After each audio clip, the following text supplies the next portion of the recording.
What's up, my name is Jafar, I'm a videographer and content creator, and in this video I'll show you how to create this cool clone reveal effect all in Adobe Premiere Beta in partnership with Adobe Video. To start off, you'll need a couple of shots. First, a main shot of yourself doing something in front of the camera, then a couple of background shots goofing around, and lastly a shot of your background completely empty. Preferably shoot those videos in 60 or 120 FPS so that you can slow them down later. So let's jump into Premiere Beta. Then bring all your clips into the timeline just like this, with the main subject clip at the top and the goofing around clips just underneath, just like this. Then I like to create another copy of my main subject clip at the bottom, just underneath my goofing clips, just like this.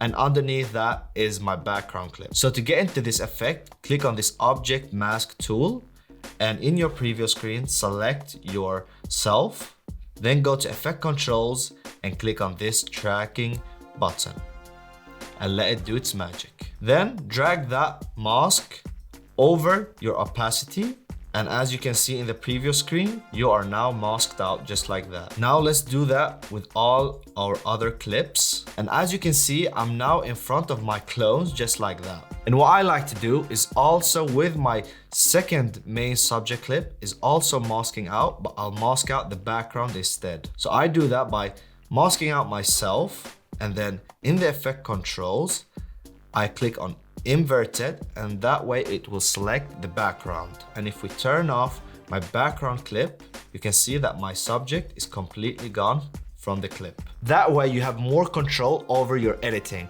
with a clip of your main subject that is in front and a clip with your background that is in the background. And to create this reveal effect, we cut our background subject clip one frame in, and we go to effect controls and we go down and change the blend mode to linear dodge. And as you can see now, there's this reveal effect in the previous screen. And then you basically do that with all your other subject background clips. And voila!